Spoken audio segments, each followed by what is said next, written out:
Welcome to our online Sunday services at First Unitarian Church of St. Louis. Hello, my name is Sarah Dashner, she, her, and I am glad to see you all here this morning. I especially want to welcome any visitors or newcomers. If you are new to our congregation, please fill out a newcomer form found in the link in the chat window. In the chat, you can also find a few other useful links, including today's order of service, our YouTube channel where service recordings are posted, and information about our religious education program for families with children. Automated closed captioning is also available for those who would find it helpful. It can be accessed by clicking on the closed caption button at the bottom of your screen and then show subtitle.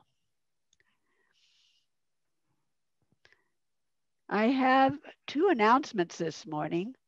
Immediately following the service this morning, we will have a newcomer session for anyone interested in learning more about First Unitarian Church. Just stay here in the main Zoom room at the end of the service. Second, Imagination Celebration, our experimental approach to religious education for all ages, children and adults alike, continues this week. The session starts at 11:30 a.m. at the Zoom link in your chat window.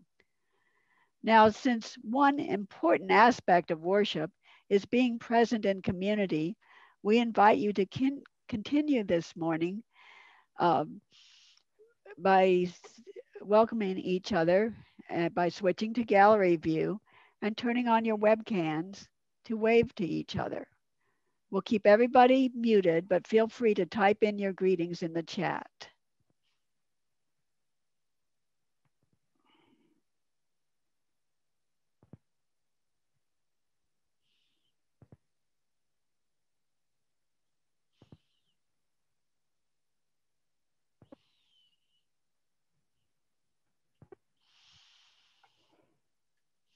It's so good to see all of you this morning.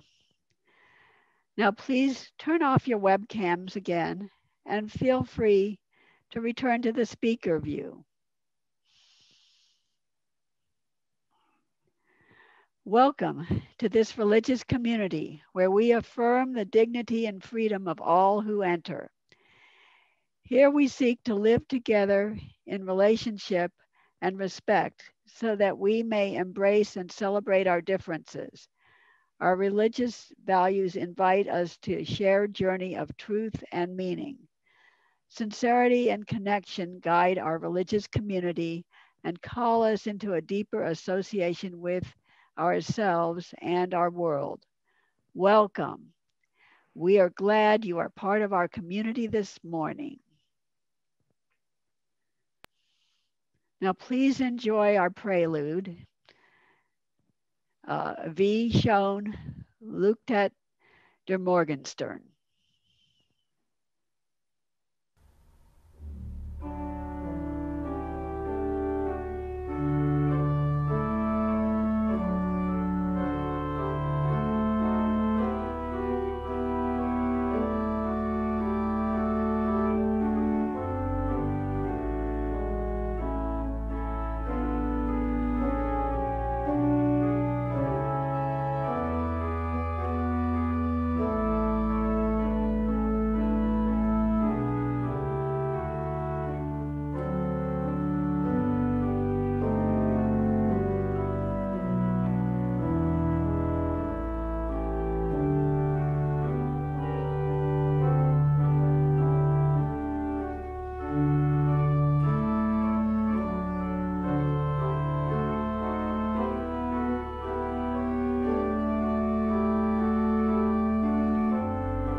Good morning.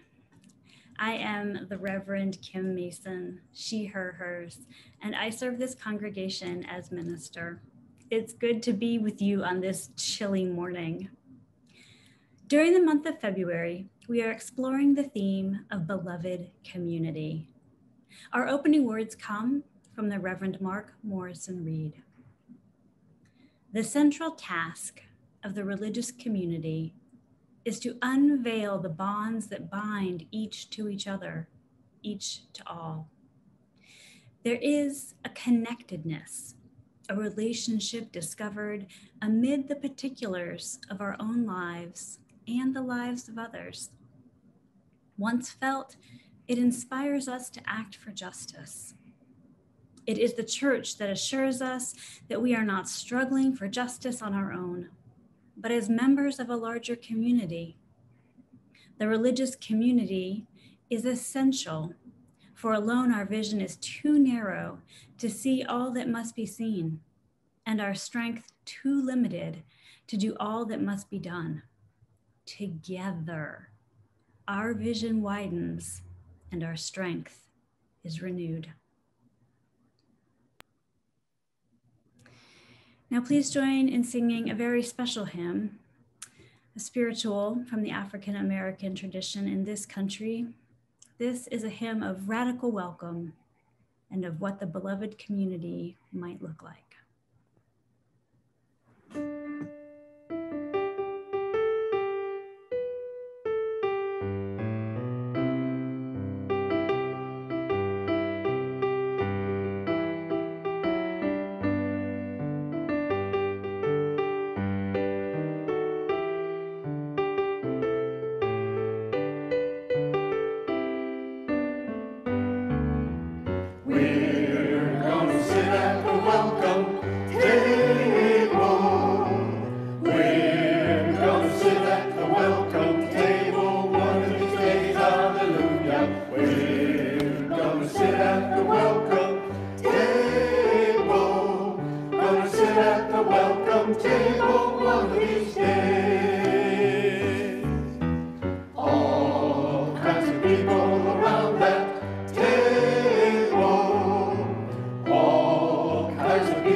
This morning's chalice lighting words come from the Reverend Kimberly Tomchek Carlson. We are a people of memory. As inheritors of our ancestors' legacy, we hold their stories tenderly, gleaning wisdom from diverse journeys, united in hope for the future. Guide us to trust in love as we kindle this flame together.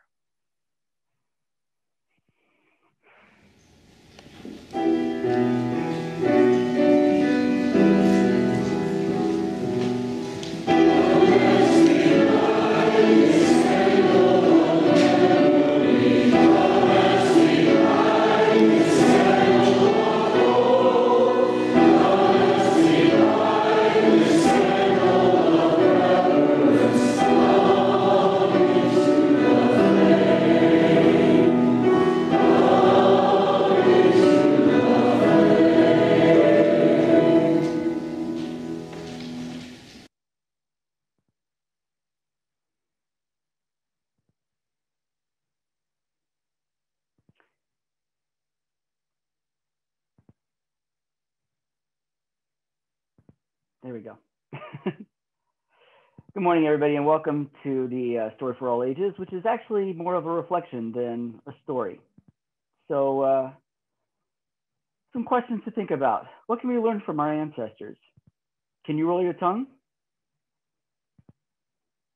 Which hand do you use to write? Do you have deep dimples when you smile? Have you ever wondered where these traits come from? Believe it or not, these are all things passed down in our genes. Well, okay, not those genes. The ones that came from your biological parents. Yes, those genes. And they got them from their biological parents and grandparents, or even further back. Think for a minute about some of the traits that you got from your biological ancestors.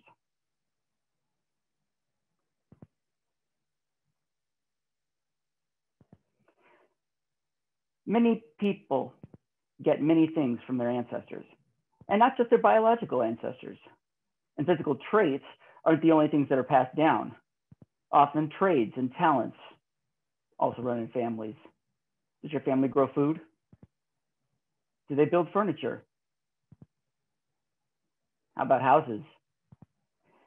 These are just a few examples of skills people can learn from their ancestors. Think about the skills that you've learned from your parents or your grandparents.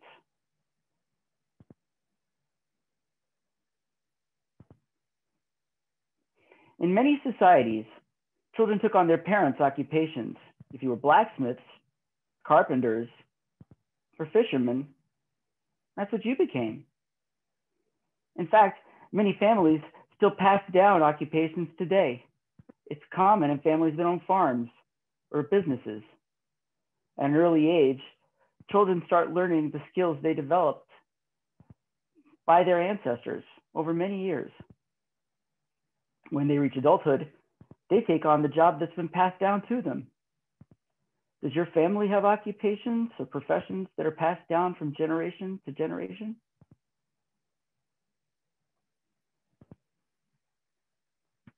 People can also learn important lessons from their ancestors.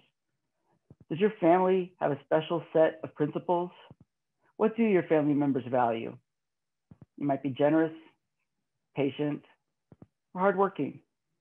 That's likely because family members taught you those were important values. Do any of your family's principles or values come from church?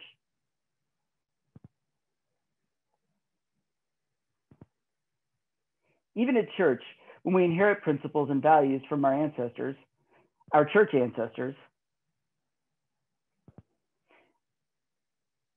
can you think of any principles that we've inherited from our Unitarian, Universalist, or Unitarian Universalist ancestors? Inheritance shows us that even when we believe ourselves to be completely individual, we receive many gifts from our ancestors. It is our responsibility to be thoughtful about what we want to pass on to the future generations so that we ourselves can be good ancestors.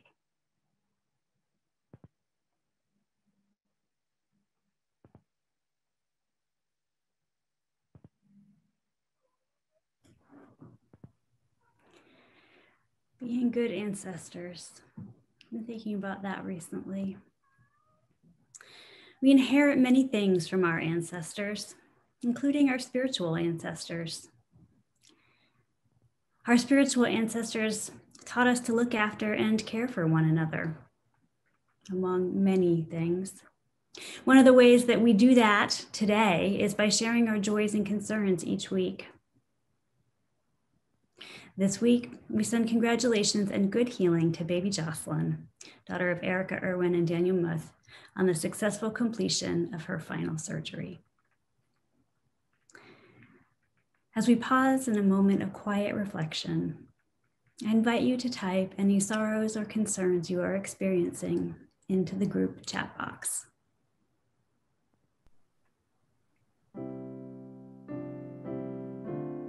For a friend with a heart condition. Prayers for a friend in Cleveland going through a hefty round of chemotherapy.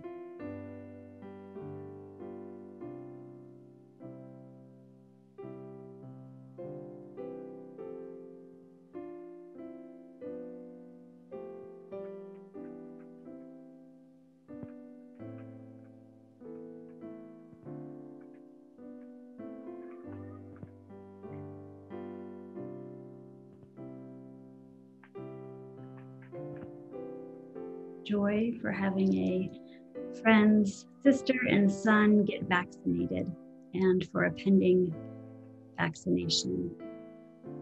Sorrow at the death of a faraway friend. Appreciation for her mother-in-law recovering in the hospital from a stint.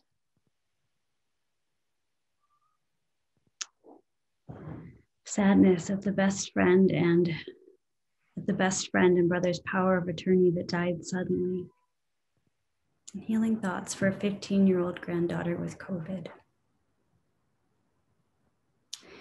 We hold these sorrows with tenderness and compassion. May they be lighter because they are shared. As a community, we also share our joys with one another.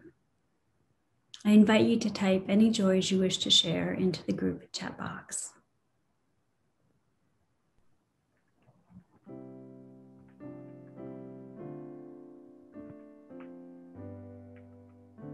Gratitude for a mother's recovery from COVID and transfer to rehab.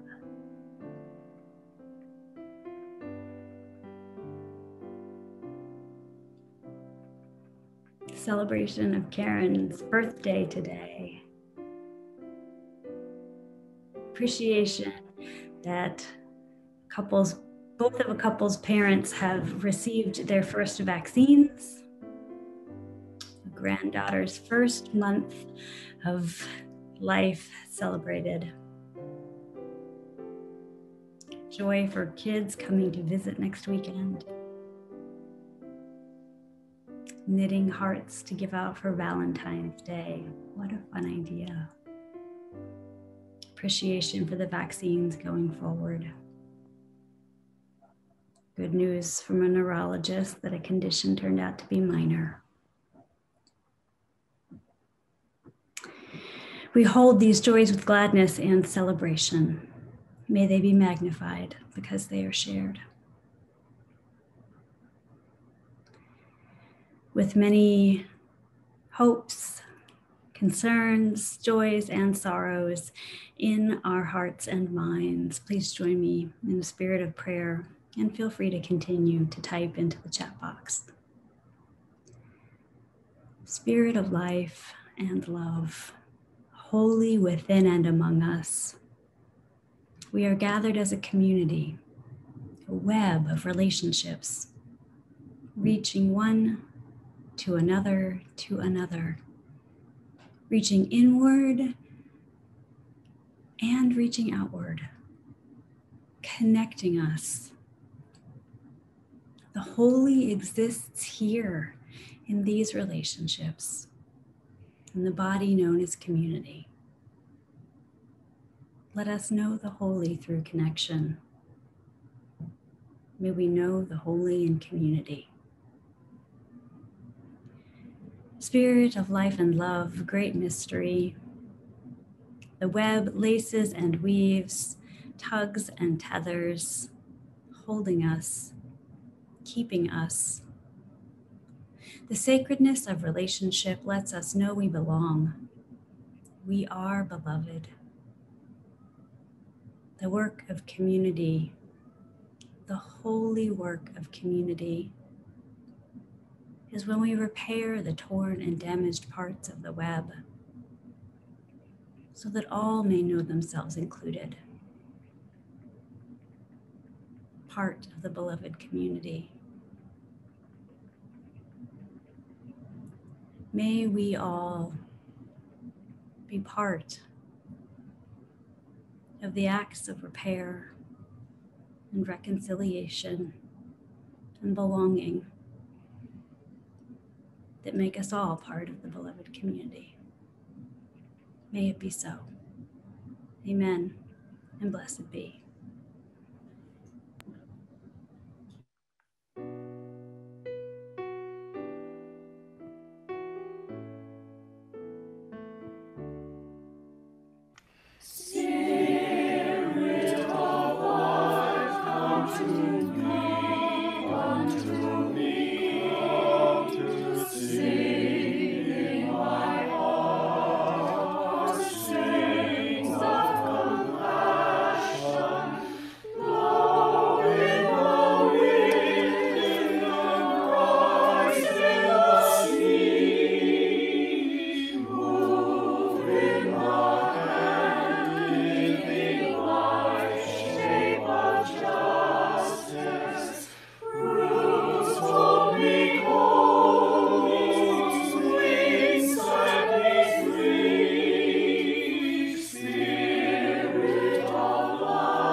Our first reading is from Mark Bellatini and is inspired by David Riccio.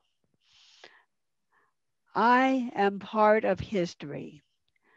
I am connected to a family and forebears. I am part of humanity.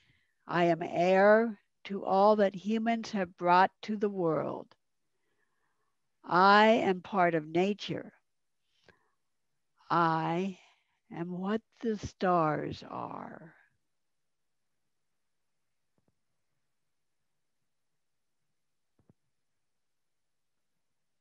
The current mission of the First Unitarian Church of St. Louis is to work for love, decency, tolerance, and justice. One of the ways we do that is by sharing the plate. All non-pledge offerings this morning will go to CASA of St. Louis. CASA advocates for abused and neglected children and youth in the St. Louis area by representing their best interests in court and the community. Their vision is a community where every child is nurtured, supported, and has access to resources necessary for them to know their value and reach their full potential. We are not passing a physical plate, but there are many ways to donate, including by mail, online, or by text. These are uncertain times. Please give as you can.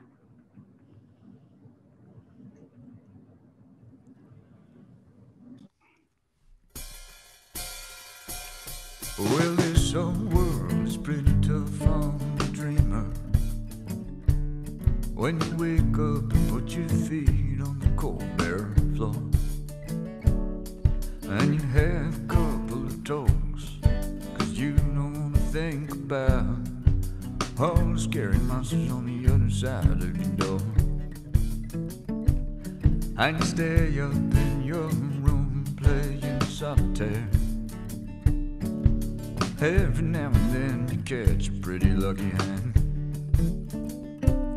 and you call me on the phone, 'cause you don't wanna be alone. But my dear friend, I'm gonna have to take a stand, 'cause I'm not gonna help you to build no house of cards where nothing really matters and you're always starting over again. I got me a brick house, but I still gotta be on guard against the cold rain and snow that's always trying to creep in.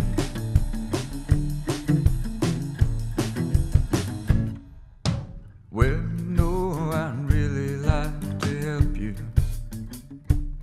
You wanna grab a cup of coffee, you know I'm buying.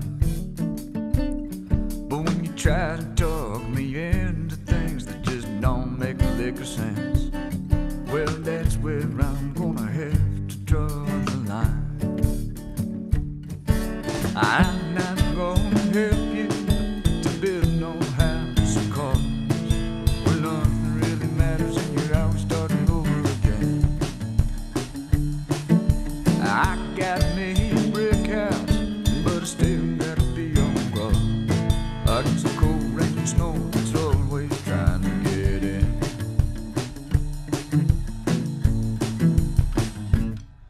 Well, you know that you could have a good life.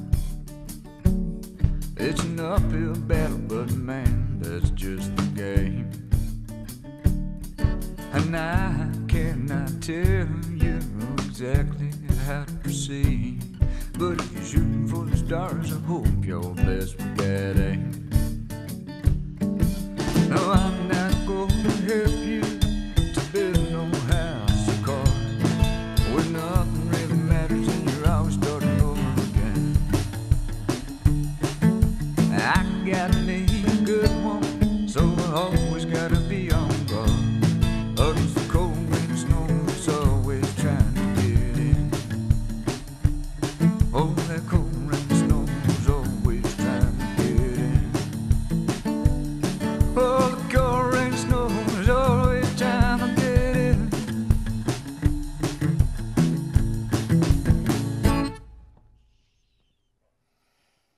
I like that song. Me too. We have so many amazing musicians in our congregation.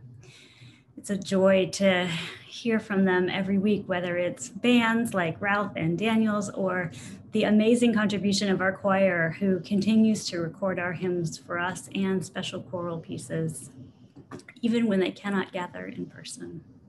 I have such appreciation for our musicians.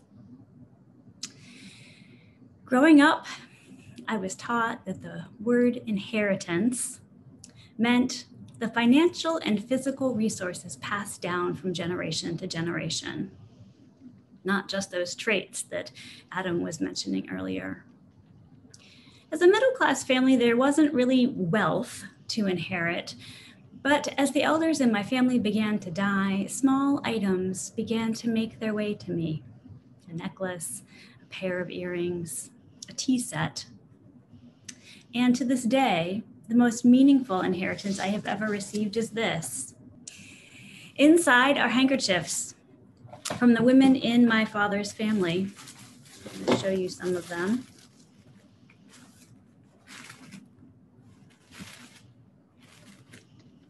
Ones like this. Oops. And this. My aunts, my grandmother, my great-grandmothers, all of them are represented, each with a handkerchief. It is a family heirloom and a family lineage in linen and cotton.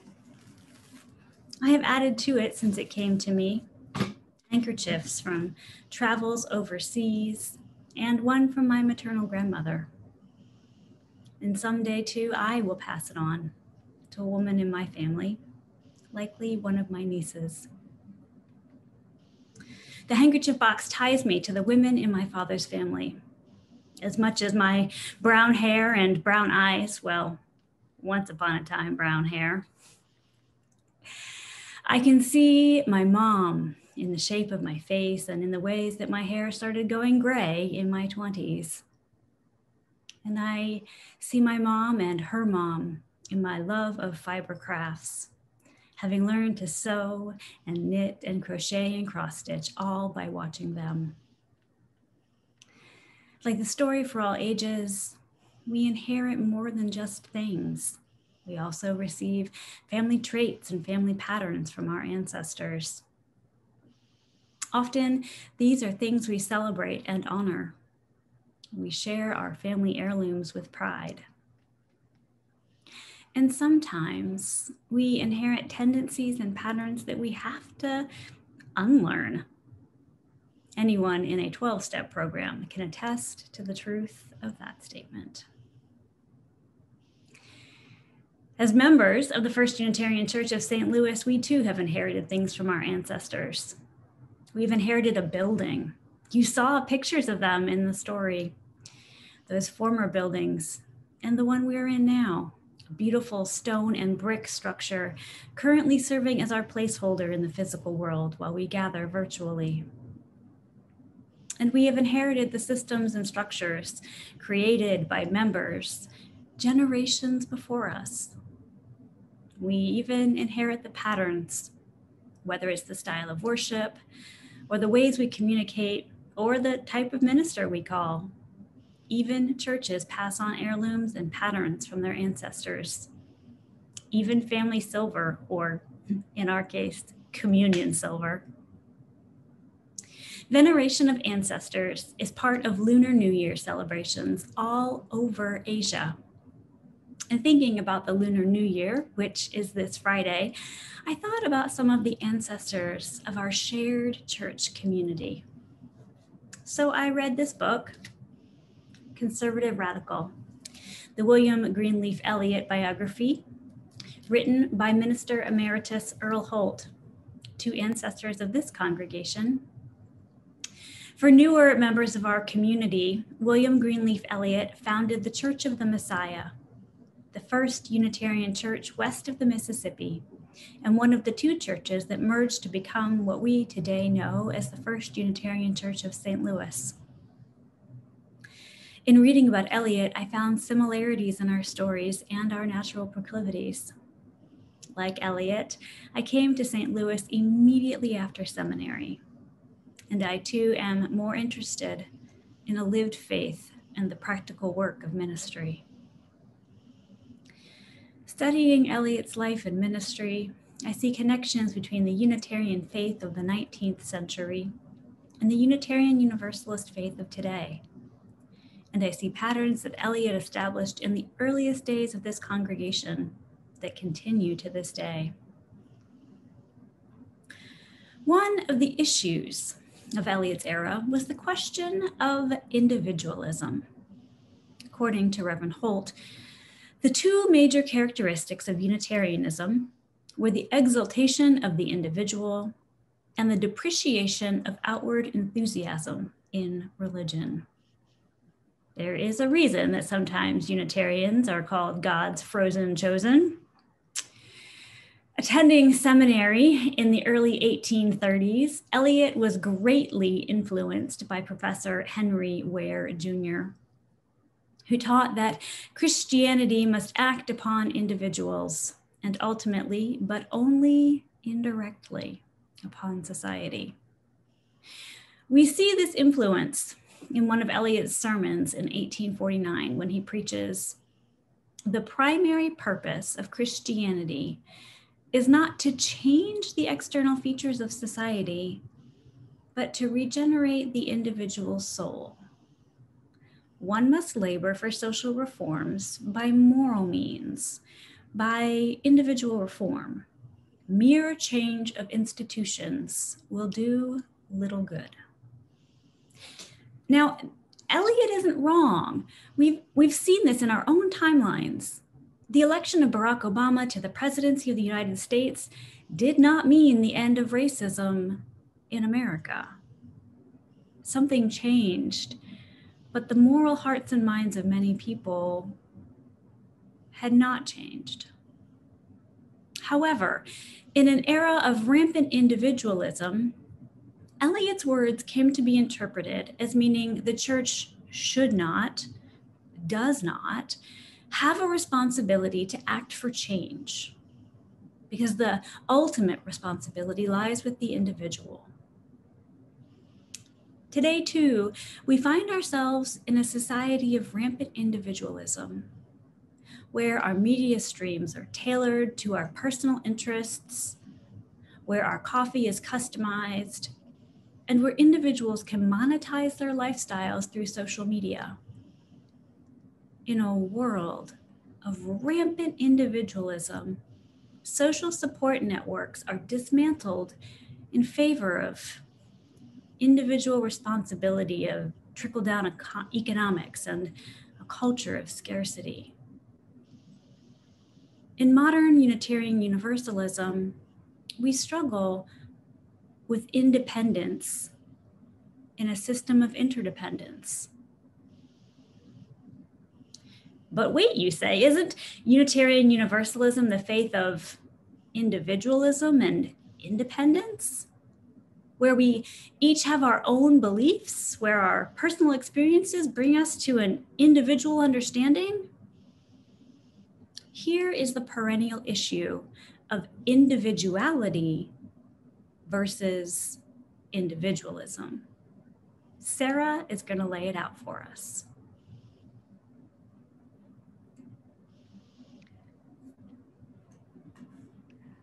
Our second reading this morning comes from author Shane Breslin.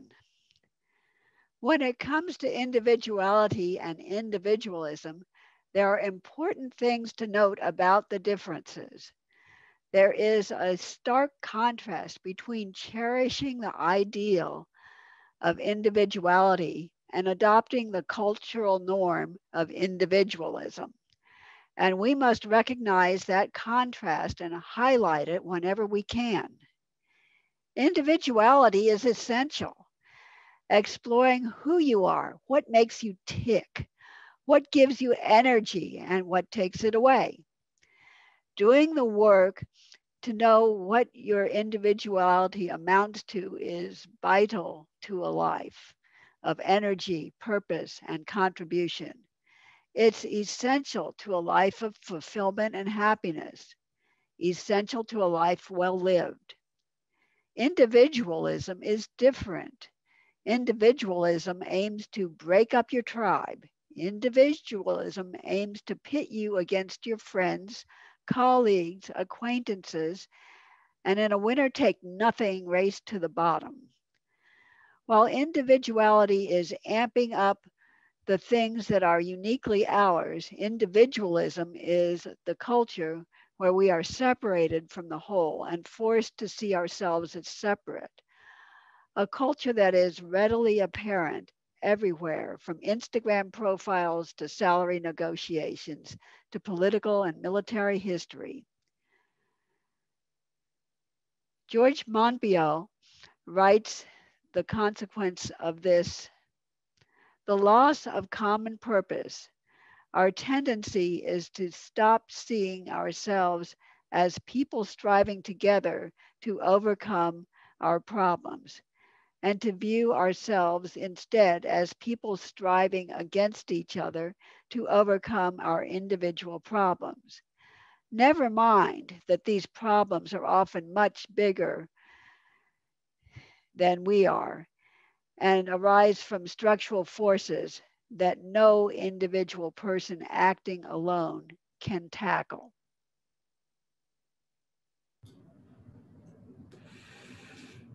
Eliot believed rampant individualism was a problem, and yet he found himself susceptible to it.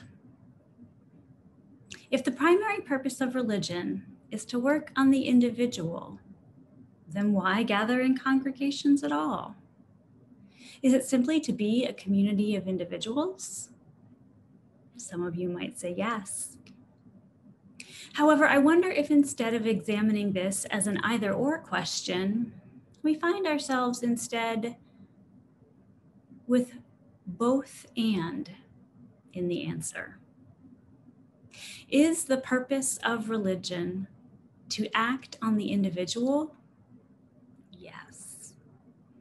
Is the purpose of religion to enact change in social institutions? I would argue yes as well. Because as mentioned in Sarah's reading, there are some things that cannot be changed without harnessing the power of a group. It takes moral, motivated individuals acting in concert with each other, working together, both and. We are individuals with our own unique perspectives and experiences, living together in community, both and. If we stick with individualism, then we deny the connections that we have with one another and with the other people in our neighborhoods, cities, nations. Eliot believed that the purpose of life was to discover one's duty and then do it. The idea of duty is a very Asian concept, grounded in Confucianism and the concept of human relations, where networks of mutuality extend throughout the community. The concept of beloved community is also grounded in the concept of human relations, that collective liberation is the duty of all people, or in the words of Emma Lazarus, until we are all free, we are none of us free. In his Berry Street lecture, From iChurch to Beloved Community, the Reverend Fred Muir explains it this way. Individuality celebrates the very real differences between people without denying our fundamental interdependence, while individualism understands a person as separate, dependent on no one. Individuality recognizes that each of us, varied as we are, exist within a context of mutuality, shared faith, shared fate, and collective responsibility. Here is an example. How many of you have ever had to participate in a team building exercise? I have, and I know some folks enjoy these and some folks, well, they dread them. So rather than expecting us to do a team building exercise, I'm going to show you a team building exercise. I'm going to explore the human knot. Here is a video.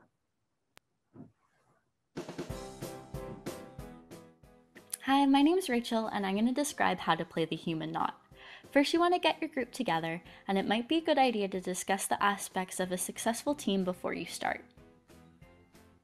You want to get your group standing in a circle, and you all want to reach your right hand into the middle, grabbing hands with someone opposite you, making sure not to grab hands with anyone directly to your right or to your left. Do the same thing with your left, grabbing hands with a new partner. You then want to begin unraveling your knot, making sure not to lose grip, otherwise you have to restart.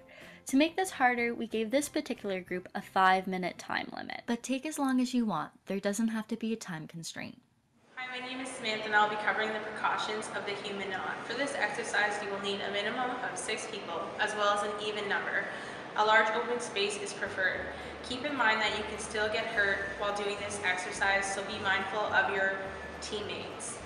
This is for your enjoyment, so have fun.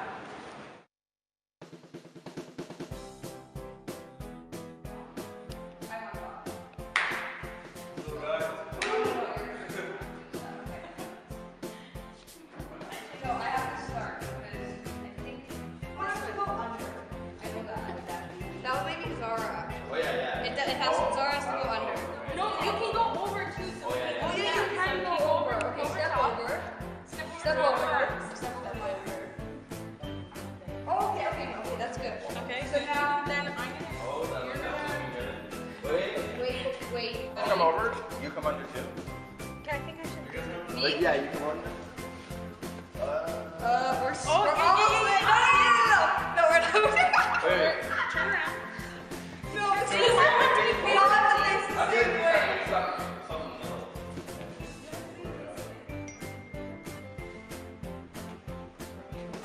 No, hang on. Wait. It's something easy. I know, you know what it is. Okay, wait. You're Sam. Wait. No, we're making it. Actually, no. Keep going, keep going.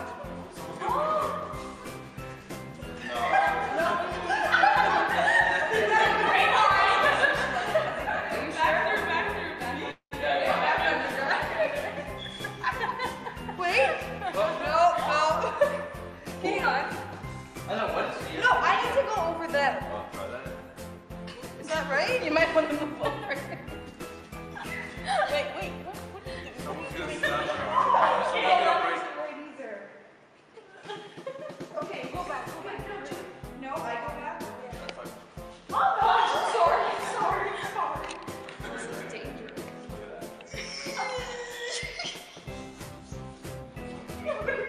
It's coming over this way.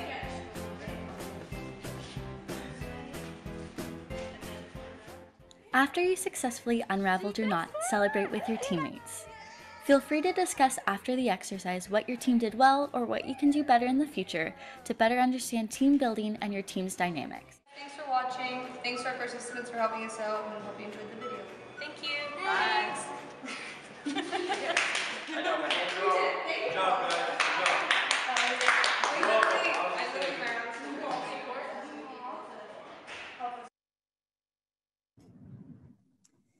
As you can see in that video, the whole group had to work together in order to free themselves from the knot.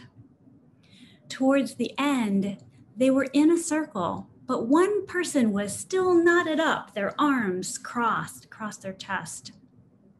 The group could have said, "Gee, we're all in a circle, and even though that person is knotted up, I think we're done."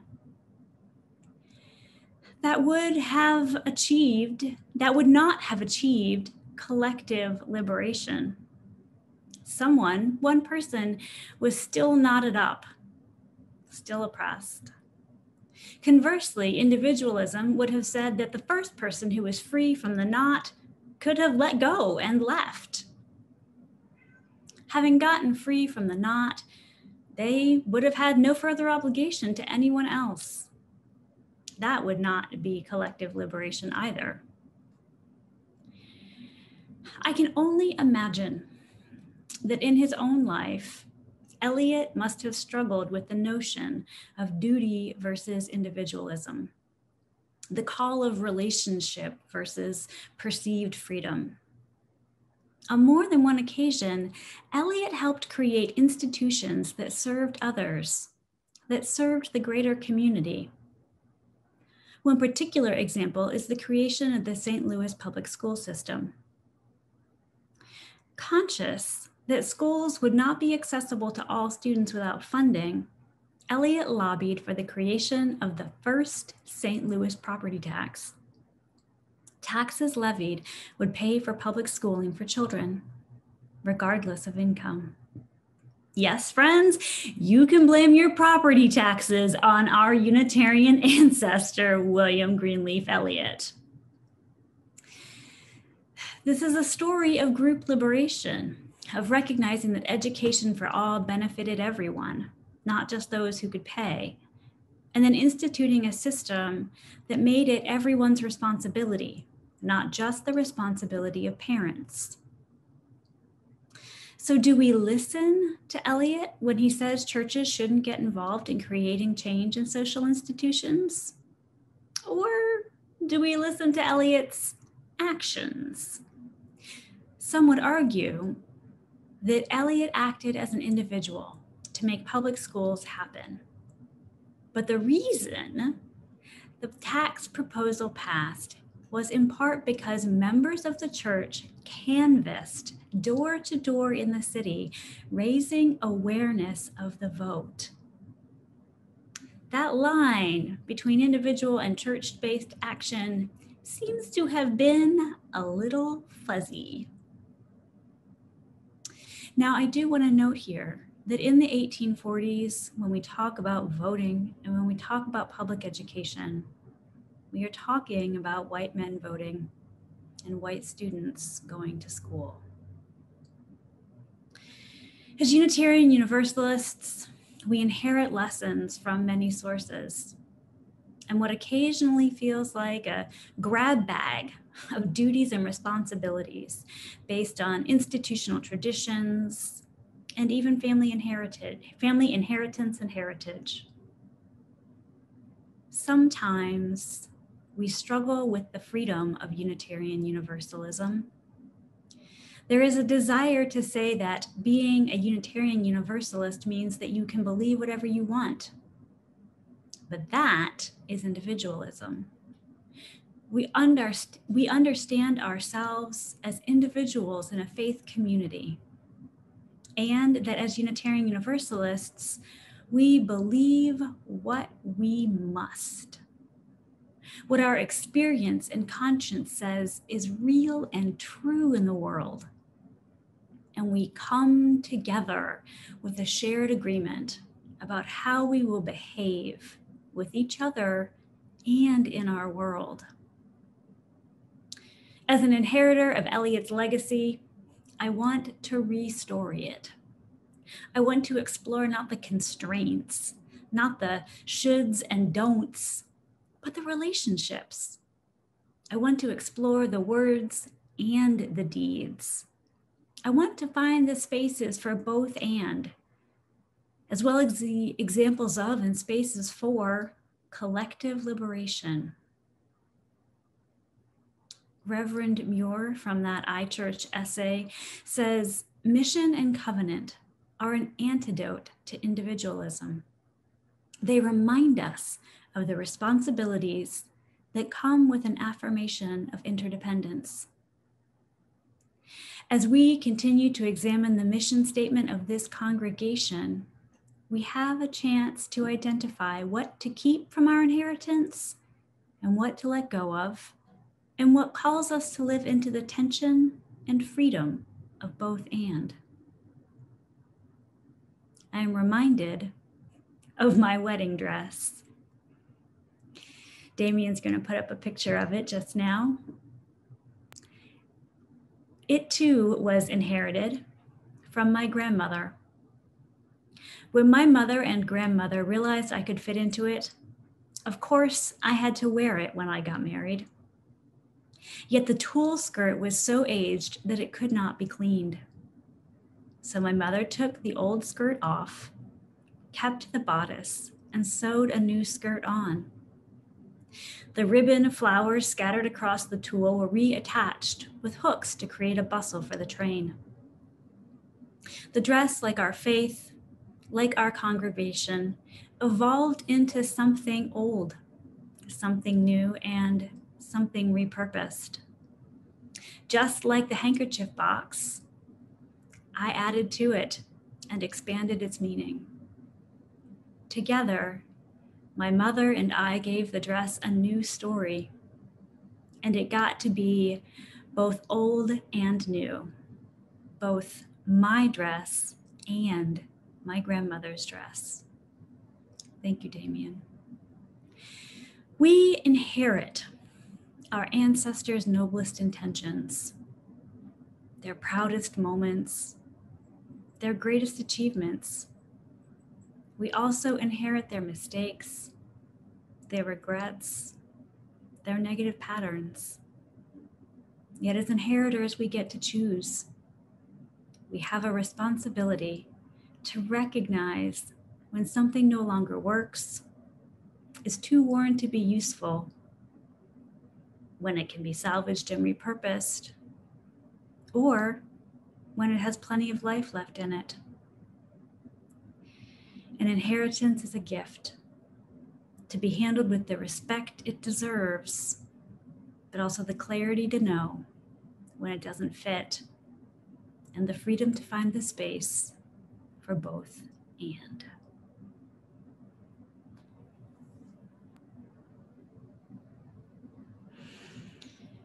Please join in our closing hymn, a song about beauty, truth, freedom, and church. Where is our holy church?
Our closing words during this virtual time come from the Reverend Nancy Reed McKee.